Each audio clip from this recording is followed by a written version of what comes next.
Vamos lá.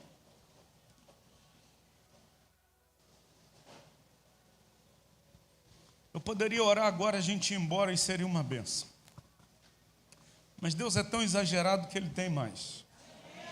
Olha para o seu vizinho e diz assim: Deus é um Deus exagerado, Ele sempre dá mais. Ele sempre excede. Ele vai além. A gente pensa algo, Deus sempre vai além daquilo que a gente pensa. E eu quero dizer que Ele vai além com você também. Abra a sua Bíblia. Eu quero falar hoje no Salmo de número 126.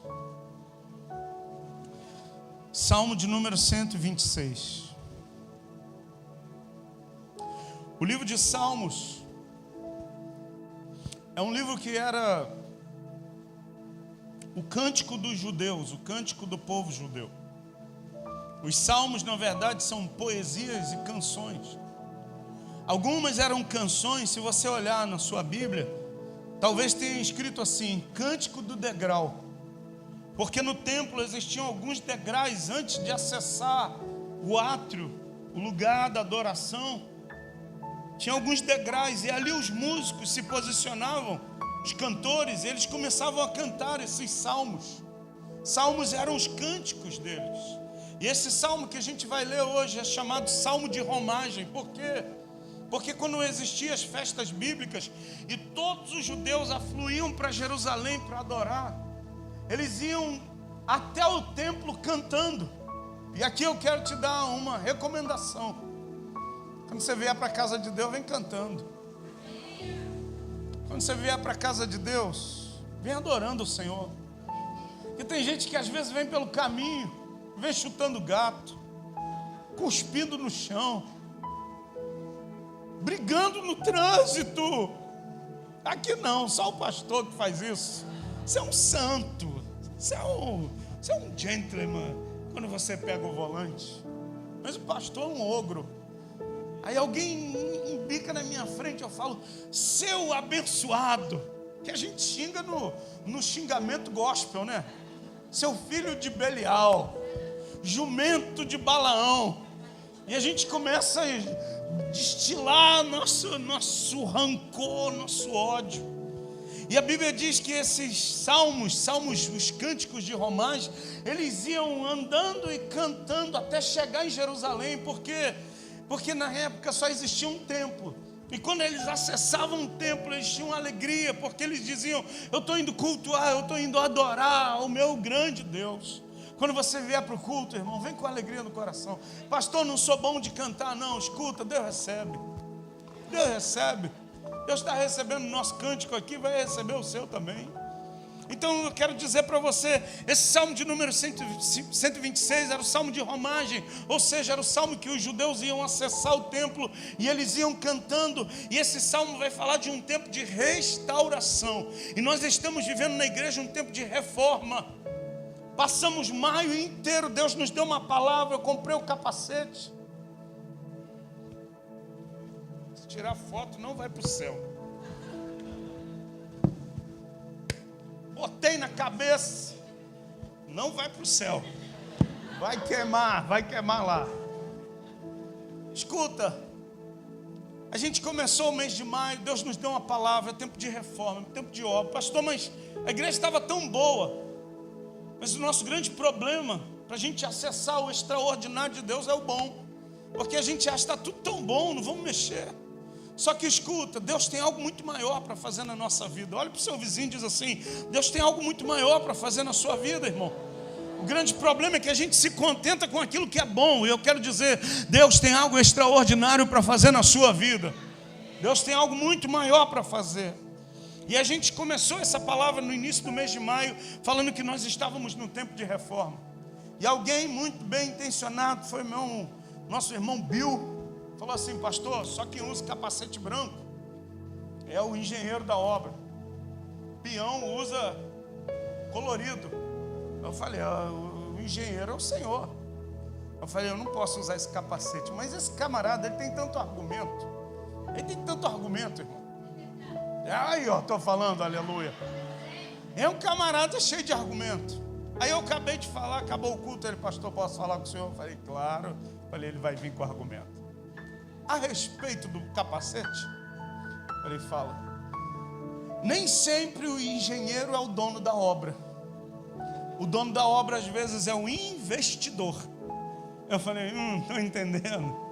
Ele então, o investidor investe e ele contrata um engenheiro. Então o senhor está usando o capacete certo, porque Deus é o investidor da obra. O senhor é o engenheiro responsável pela obra aqui, e eu sou o peão, vou usar o azul, e aleluia, louvado seja Deus. Eu falei, então está fechado, meu irmão.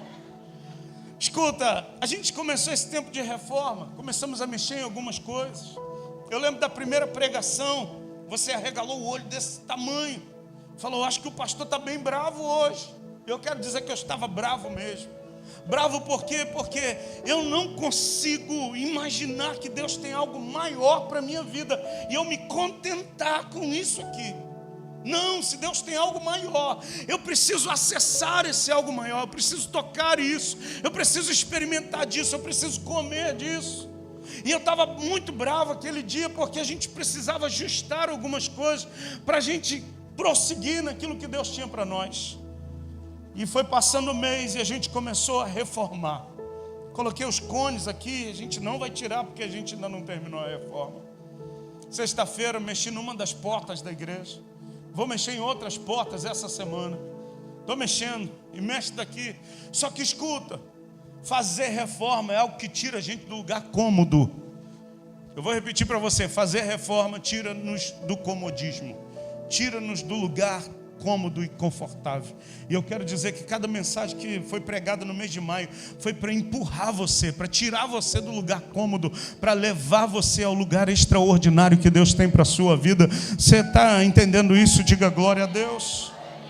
Escuta aí, nessa manhã Deus nos deu uma palavra. Eu não vou pregar ela porque a palavra da manhã foi para amanhã. Eu vou pregar uma outra palavra agora à noite. Mas pela manhã Deus falou conosco, olha, o muro está completo até a metade. As brechas começaram a ser fechadas, mas a obra ainda não acabou. E eu quero dizer para você que a gente já avançou em muitas coisas esse mês, mas ainda não completamos.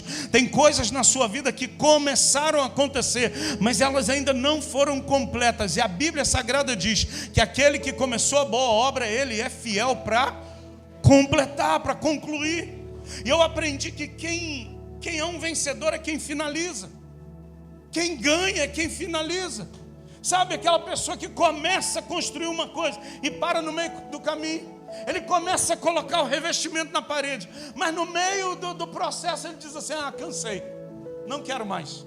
E aí fica metade da parede com revestimento, a outra metade com reboco. Ele começa a colocar o piso no chão, e aí no meio do processo ele diz assim, estou cansado. E ele para no meio do caminho. Você já viu gente que tudo que vai fazer para no meio do caminho? Ele nunca consegue concluir ciclos, ele nunca consegue terminar nada. Talvez eu esteja falando para alguém como eu fui um dia. Eu começava um curso, não conseguia concluir. Eu começava uma coisa, não conseguia concluir. E aí Deus colocou uma mulher muito abençoada na minha vida, que não para nunca, parece uma formiguinha. Lá em casa, a nossa casa que a gente está morando aqui agora, irmão, nunca vi casa com tanta formiga. Foi sangue de Jesus, cara, mas eu não tenho coragem de acabar com elas. Sabe por quê? Elas trabalham o dia inteiro. E a Bíblia diz assim, vai ter com a formiga, ó preguiçoso. E aí teve um dia que eu estava bem descansado, eu falei, cara, eu vou ficar observando elas. Elas saem do banheiro social, do lavabo, tem um buraquinho desse tamanho, saem, cara, elas vão lá no quintal. E aí depois eu vi uma outra trilha delas, e onde elas vêm comida, alguma coisa, elas pegam. E um dia eu estava olhando, cara, tinha uma que ela estava carregando uns 4 ou 5 vezes o tamanho, o volume dela, estava carregando. Eu falei, cara, eu vou botar a mão. Ela desviou, eu falei, cara, eu estou muito mal hoje, vou botar a mão aqui de novo. Escuta, mas não para o tempo todo, sabe por quê? Porque elas têm algo para concluir. E quantas vezes nós, sabe, a gente se limita, a gente para. Não, estou cansado, pastor. Eu cansei disso, eu cansei daquilo, eu cansei daquilo outro. Quando nós podemos acessar algo sobrenatural de Deus na nossa vida. E eu quero dizer para você, meu irmão, não pare. Não pare. Você está entendendo o que o teu pastor está falando? Não pare. Pastor, comecei um curso, vai até o fim. Pastor, comecei a fazer um negócio, vá até o fim. Pastor, comecei isso, vá até o fim. Irmão, hoje eu estou me obrigando a terminar tudo aquilo que eu começo. E quando eu não consigo terminar alguma coisa, eu me sinto muito mal. Sabe por quê? Porque eu aprendi que um vencedor é aquele que finaliza tudo aquilo que ele propõe-se a fazer. Eu quero declarar que nós vamos concluir essa obra. Aquilo que Deus, na sua soberania, decidiu fazer conosco nesse tempo, Ele vai fazer, porque há algo grande de Deus para vir sobre a minha vida, sobre a tua vida, sobre a tua casa, sobre a tua família, sobre esse teto desse lugar aqui, de uma maneira tão intensa, que a gente vai olhar e vai falar assim: meu Deus, como a igreja está. Aí você vai chegar no culto 9 horas da manhã. Se você for um desavisado, você vai chegar no culto 9 da manhã, vai pensar assim: ah, tem lugar. Aí quando você chegar, o diácono vai falar: irmão, não tem mais lugar para você sentar, só tem lugar para você ficar em pé. Você vai falar: como? Aí você vai chegar no culto às 17 horas. Pastor, nem tem esse horário. O desavisado não presta atenção em nada. Aí você vai chegar às 17 horas. Ah não, eu vou voltar então no culto da tarde, às 17 horas. Aí quando você chega às 17h05. Aí o diácono lá embaixo, com muito respeito, sabe, eles vão estar bem alinhados, bem vestidos, com crachá, sabe, com um sorriso daqui a aqui, igual o pessoal fica hoje, sabe, o pessoal lá da portaria, uns homens fortes, sabe, com um sorriso, alinhando o carro. Aí você vai acessar o interior da igreja, ele vai dizer assim para você: olha, sinto muito em informar, mas só tem lugar para ficar em pé, não tem mais cadeira para sentar. Sabe por quê? Porque é isso que Deus tem preparado para nós, enquanto a gente estiver nesse espaço aqui que limita a gente. E eu quero dizer para você que isso para mim fica mais claro cada domingo que passa, cada culto que passa, cada terça-feira que está passando, cada domingo de manhã que a gente está experimentando de Deus aqui. Meu irmão, Deus tem feito coisas tremendas na nossa vida, e Deus não despeja, Deus não derrama unção sem propósito. Tudo que Deus faz tem um propósito. Você pode olhar para o seu vizinho e dizer: tudo que Deus faz tem um propósito.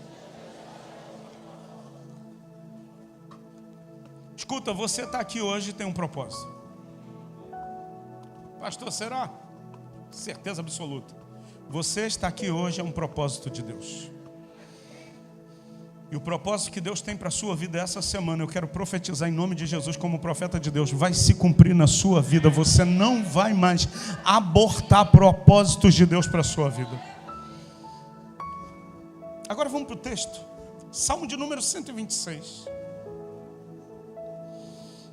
Diz assim o texto: quando o Senhor restaurou a nossa sorte, quando o Senhor restaurou a sorte de Sião, ficamos como quem sonha. Então a nossa boca se encheu de riso, e a nossa língua de quê? De júbilo. Entre as nações se dizia: grandes coisas o Senhor tem feito por eles. Com efeito, grandes coisas fez o Senhor por nós, e por isso é que nós estamos alegres. E aí o verso 4 diz assim: restaura, Senhor, a nossa sorte, como as torrentes no Negueb. Aí o verso 5 vai falar algo para você e para mim: os que com lágrimas semeiam, com júbilo colherão ou ceifarão. Quem sai andando e chorando enquanto semeia, voltará com júbilo, com alegria, trazendo seus feixes, o resultado da sua colheita. Pastor, o que tem a ver isso com a gente? Nós estamos num tempo de reforma, e eu quero ministrar essa palavra ao teu coração, porque nesse tempo de reforma vai falar de 3 tempos. Número 1, o teu passado. Número 2, o teu presente. E número 3, o teu futuro. O passado a gente sabe que ele existe porque a gente viveu ele. Nós passamos por ele. Nós temos memória.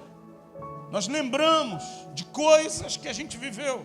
E eu quero dizer que esse domingo, amanhã, já estará no passado. Esse minuto que eu estou vivendo agora já está no passado. Eu estava estudando essa semana algumas coisas. Eu falei: cara, o tempo presente é muito rápido. O tempo presente é o agora. Escuta, passou. Esses segundos já passaram, já faz parte do passado. E tem tanta gente gastando seu tempo com coisa tão fútil. Tem tanta gente gastando seu tempo com coisa tão superficial. Coisa tão, tão rasa. Tem gente gastando seu tempo com briga. Marido gastando tempo com mulher brigando. Pais gastando tempo com os filhos em vez de construção, de destruir. Tem irmãos gastando tempo em vez de abraçar, se afastando.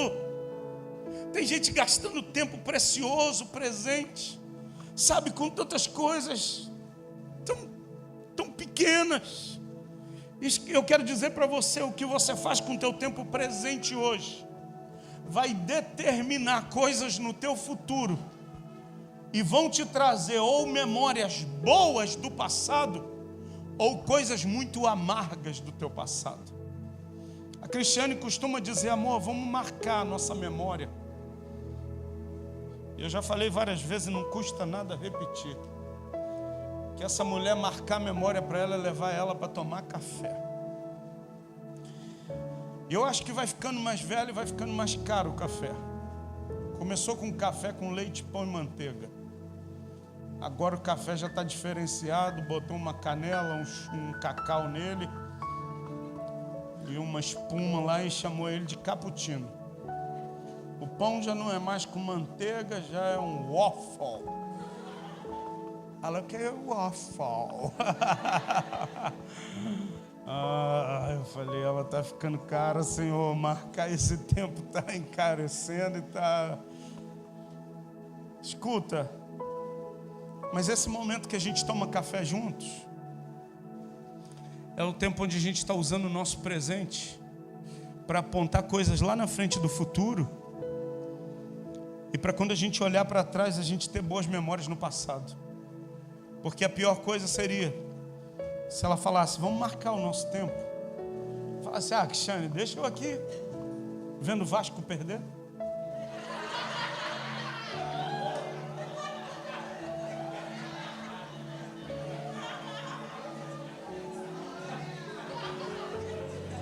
Desculpa, foi sem querer. Sem querer, desculpa. Não vou mais falar disso aqui. Desculpa.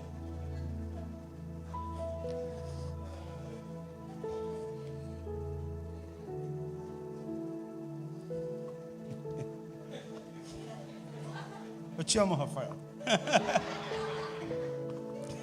Ele está em depressão.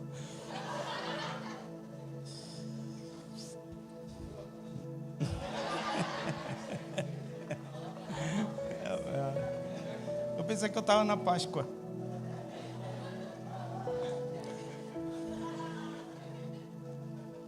Mas voltando para a palavra.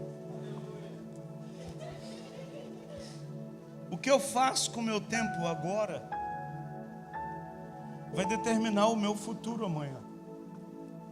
E esse tempo de hoje, Deus está falando, é tempo da gente restaurar. Eu não sei o que na sua vida precisa de reforma, restauração. Eu não sei o que é a reforma que você necessita na tua vida. Eu sei das reformas que eu estou precisando fazer. Eu sei dos desafios que eu preciso encarar todos os dias, E eu preciso não me acovardar diante deles, mas eu preciso me lançar para eles. E eu quero falar hoje sobre esses 3 tempos de reforma: o passado, o presente e o futuro. E esse texto vai dizer, no versículo de número 1, quando o Senhor restaurou a nossa sorte, ficamos como quem? Sonha. Quando a gente fala do tempo passado, eu preciso ter um sentimento. Pastor, qual? Gratidão. Quando eu sei usar o meu tempo presente, eu olho para trás e eu sou agradecido por aquilo que Deus fez lá atrás, pelas decisões certas que eu tomei lá atrás, pelas atitudes que eu acertei lá atrás, e pastor, e aquelas atitudes que eu errei, eu até por elas sou agradecido, porque naqueles erros que eu cometi lá atrás, me tornaram hoje uma pessoa mais amadurecida, e que eu estou hoje no meu presente, construindo algo novo, para que o meu futuro seja excelente. Então a primeira coisa que eu quero dizer para você, querido, porque existem pessoas que elas vivem, sabe, um tempo, sabe, de luto constante, um tempo de caverna constante, um tempo de desgaste constante, um tempo de tristeza profunda constante. Por quê? Porque a sua vida está baseada lá no passado, onde coisas não foram resolvidas. Sabe, tem gente que vive se lamentando.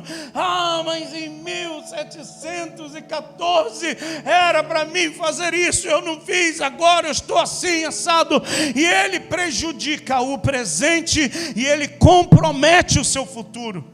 E eu queria dizer para você, quando Deus começa um tempo de reforma e de restauração na nossa vida, Ele nos faz olhar para o nosso passado e nós sermos agradecidos por tudo aquilo que a gente passou. Pastor, até pelas situações difíceis, até por elas.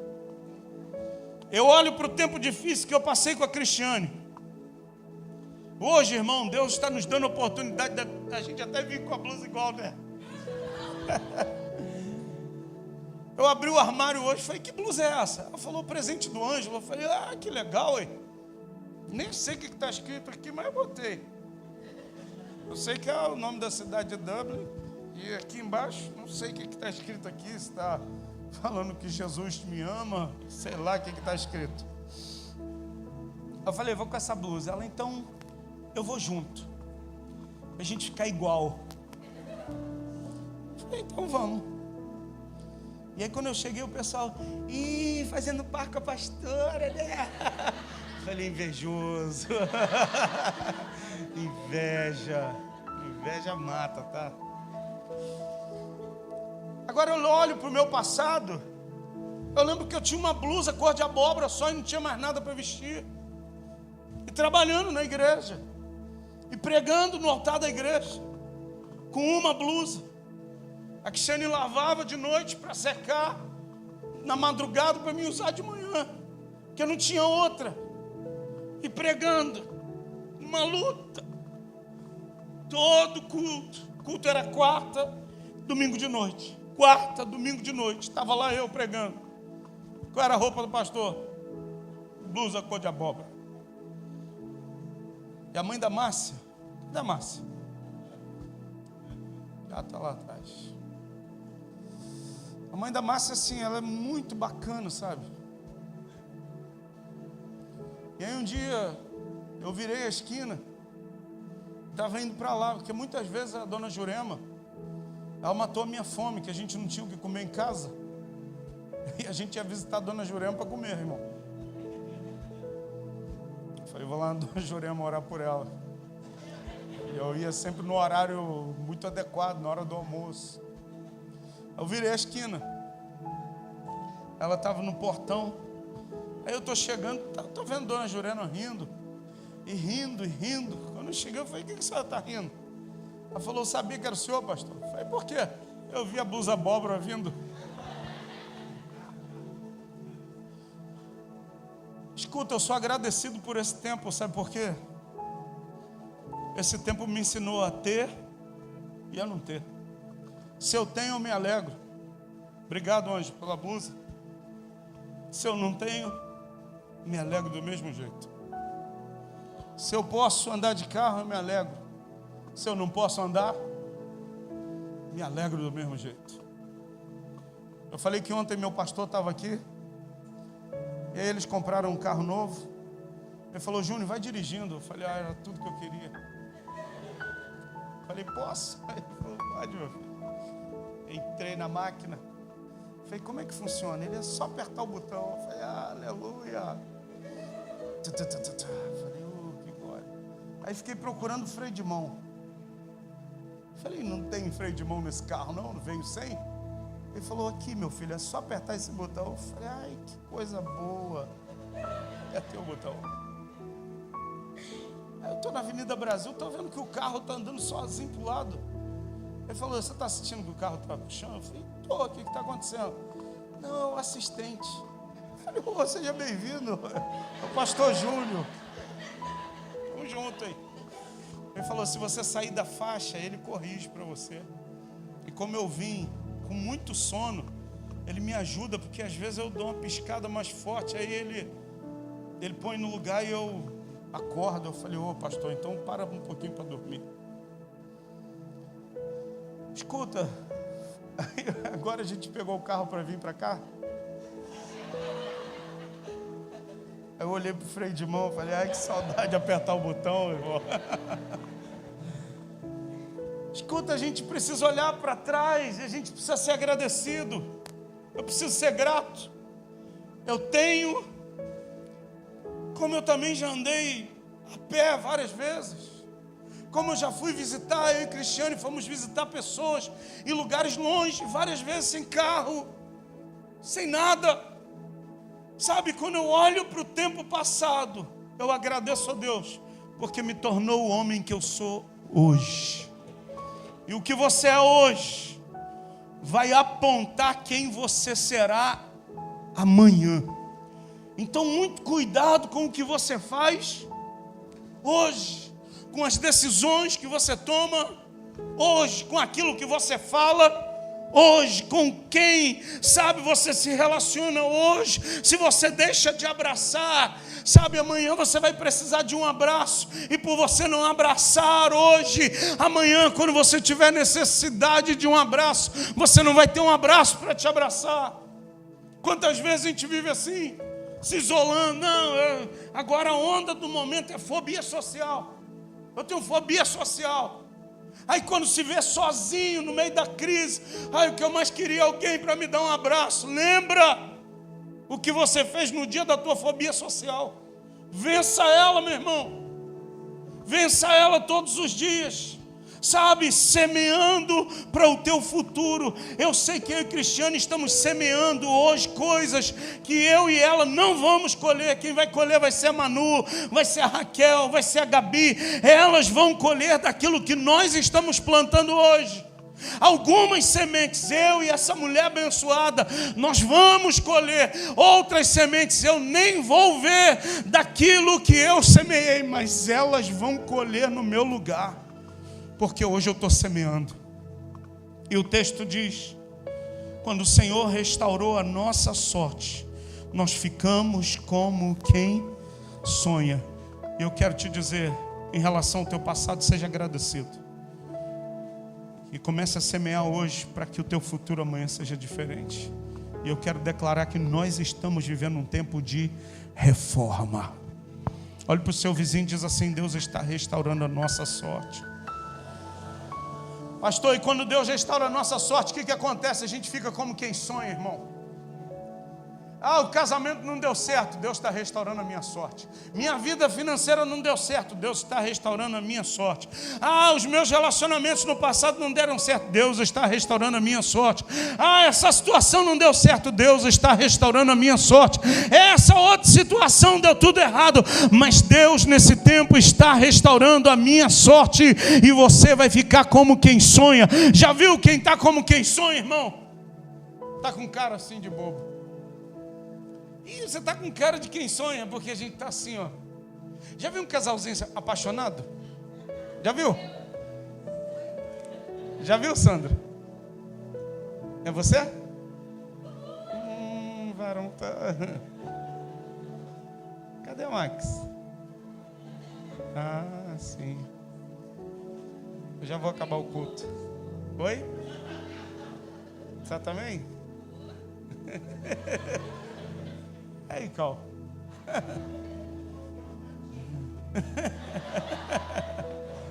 Amém. Escuta, quando Deus restaura a nossa sorte, eu quero declarar que depois desse culto você vai ficar como quem sonha. Sexta-feira a gente estava aqui numa reunião E o concorrente da Omo, que está ali em pé, ele já sorria. Agora ele está como quem sonha. Ele é o cara do concorrente da Omo. Ele pegou o caderno dele, a planilha dele. Aí, pastor, olha, eu fico fazendo cálculo o dia todo, quanto que entra, quanto que sai, o que eu gasto, custo, benefício, margem de lucro, tal. Eu falei, cara, ele está como quem sonha. Está como quem sonha. Deus vai encher sua boca de riso. A sua e da Sabrina. Cadê a varoa? Vai girar no manto, hein, varoa?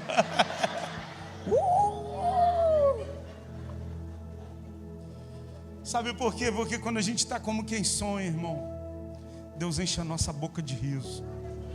Eu quero profetizar que esse tempo que a igreja está vivendo, algumas coisas na reforma mexem com a gente, mas depois da reforma vai vir um tempo de alegria tão grande sobre nós. Sabe o que é sorrir? E você, por que está sorrindo? Está com o dinheiro na conta? Ainda não. Para o carro novo? Ainda não. Casa nova? Ainda não é dos sonhos. Roupa nova? Sapato continua desgastado. Mas escuta, a restauração aconteceu aqui dentro. Eu quero profetizar que Deus está fazendo uma obra aí dentro do seu coração. Está fazendo uma obra no coração dessa igreja. E Ele está restaurando a nossa sorte. O verso 2 diz assim: então a nossa boca se encheu de riso e a nossa língua de júbilo. Em outras versões vai dizer de cânticos alegres. Entre as nações se diziam: coisas grandes tem feito o Senhor por eles. Aí a resposta diz: com efeito, grandes coisas fez o Senhor por nós. E é por isso que nós estamos alegres. Escuta, se no tempo do passado eu sou agradecido, no tempo presente eu apresento, sabe o que? Eu apresento minhas orações, eu apresento as minhas súplicas, eu apresento os meus pedidos. Você tem um pedido hoje? Quem tem um pedido hoje para fazer ao Senhor? Eu tenho. Sabe qual é o meu pedido? Pastor, o senhor quer um carro do freio de mão, seu botão? Eu vou ficar feliz, mas não é o meu pedido hoje. O meu está me servindo bem. E agora quem vai comprar o carro é a varoa.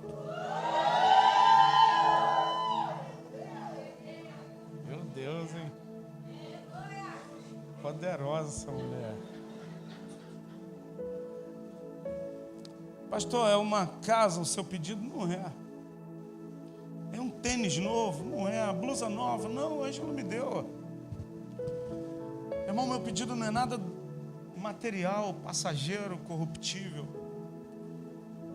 O meu pedido é que essa igreja seja tão cheia do Espírito Santo, tão cheia da presença de Deus, que a pessoa passa lá do outro lado da rua, passa lá na descida do viaduto, sabe, ela seja atraída para entrar nesse lugar.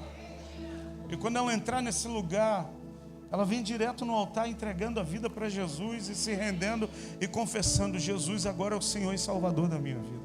Esse é o meu pedido. Não é apenas 3 cultos. 3 cultos, a gente pode chamar alguém que canta muito bem, alguém que é muito famoso aí, vai encher a igreja. Não, eu quero transformação de gente no altar. Eu quero vidas sendo transformadas no altar. Eu quero o camarada saindo da boca de fumo e largando a maconha, largando a cocaína no altar. Eu quero o camarada deixando a vida dele vazia, deprimida, sem Cristo, sem salvação, e dizendo: eu preciso da alegria do Senhor que você está pregando aí, pastor. Eu quero ver a moça, sabe, chegando aqui no altar e abandonando a vida, sabe, depressiva que ela está vivendo, e dizendo: eu preciso de Jesus, eu preciso da alegria que só Jesus pode dar, e eu estou entregando a minha vida para o Senhor. Esse é o meu pedido hoje. Sabe qual é o teu pedido? E o tempo presente, se o tempo passado fala de gratidão, o tempo presente, versículo de número 4, olha o que diz o texto, verso 4: Restaura, Senhor, a nossa sorte, como as torrentes do Neguebe. Escuta, o salmista, eles iam subindo e cantando. O Senhor restaurou a nossa sorte. Quando o Senhor restaurou a nossa sorte, nós ficamos como quem sonha, nossa boca se encheu de riso, nossa língua de cânticos de alegria, entre as nações se diziam grandes coisas tem feito o Senhor por nós. Aí quando chegava no versículo 4, eles diziam assim: Senhor, restaura a nossa sorte, porque ainda tinha coisa que precisava ser mudado, tinha coisa que ainda precisava ser restaurado. E eles vão dizer assim, como as torrentes do Neguebe. Pastor, o que é isso? Neguebe fica no meio do deserto da Judéia, sabe, são colinas que tem, é um deserto. Você só vê pedra e sequidão. Só que a chuva acontece lá em Jerusalém. Jerusalém é um lugar alto. Neguebe é o lugar mais baixo, lá próximo ao Mar Morto. Quando chove em Jerusalém, lá no deserto não tem chuva. Mas de repente, sem nada, sem aviso, sem som de trovão, relâmpago, nada, de repente a água começa a cair das colinas, começa a encher, e aquilo que antes era só deserto se transforma num rio e a água começa a vir. Escuta, quando o salmista está dizendo: Senhor, restaura a nossa sorte como as torrentes do Neguebe, sabe o que? Ainda que eu esteja hoje em sequidão, ainda que eu vá dormir essa noite de domingo e a minha casa está uma sequidão, quando eu acordar, um rio de Deus vai ter invadido a minha casa. A glória de Deus vai ter invadido o meu coração. A glória de Deus vai invadir, sabe, o meu casamento. A glória de Deus vai invadir a minha vida financeira. A glória de Deus vai invadir, sabe, o meu interior. E eu vou ver rios de água viva fluindo. Eu quero profetizar em nome de Jesus, meu irmão, esses rios, sabe, entrando na tua casa, tomando lugar no teu coração e mudando a sua sorte. Você recebe isso? Em último lugar, para me encerrar o culto, se no tempo passado eu falo de gratidão, no tempo presente eu falo de clamor, de súplica, no tempo futuro eu falo de esperança. Então sai daqui encarando: Deus está fazendo uma grande obra, e eu sou grato pelo que passou, eu suplico pelo tempo presente, mas eu tenho uma viva esperança. Amanhã, e o texto bíblico vai dizer: o meu choro pode durar essa noite, mas a alegria vem pela manhã. Eu estou chorando hoje, mas amanhã tem a alegria do Senhor. Eu estou lamentando hoje, mas amanhã eu tenho esperança. Amanhã, quando eu acordar, tudo vai ser diferente.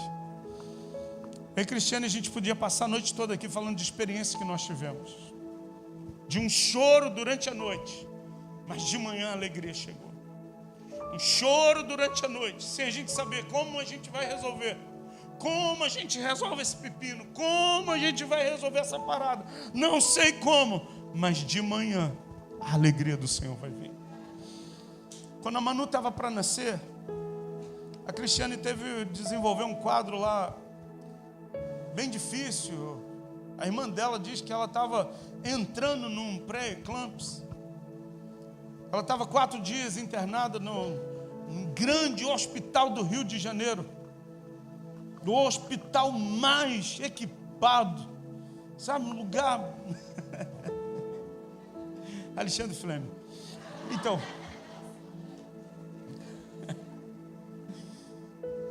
caramba, os nossos planos foram todos frustrados.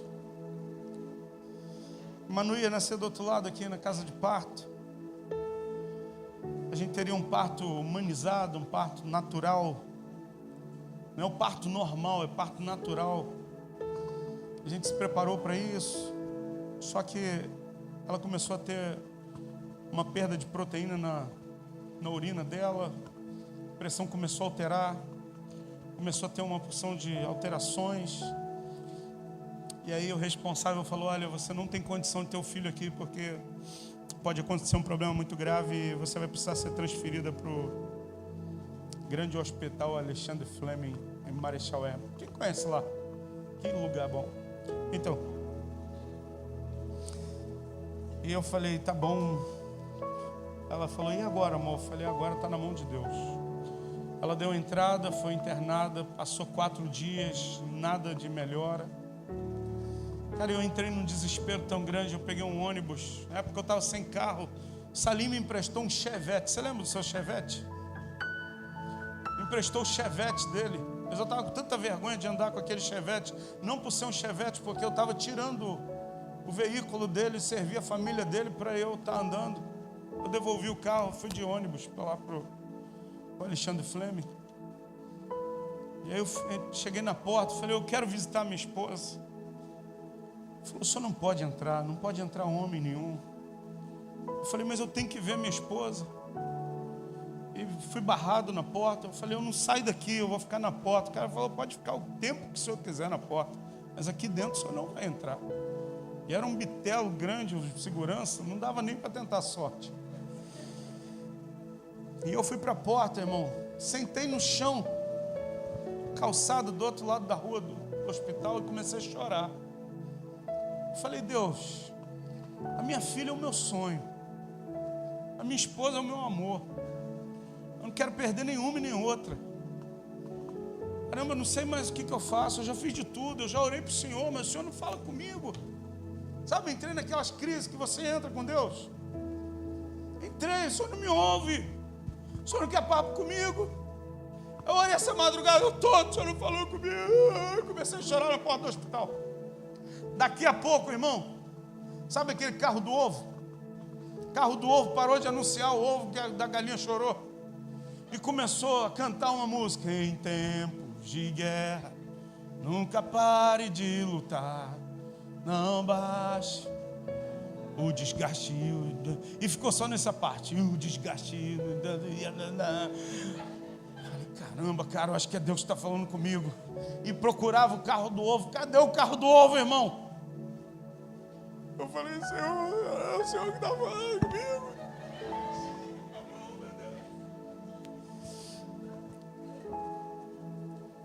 Irmão, aquele dia foi uma chave que virou.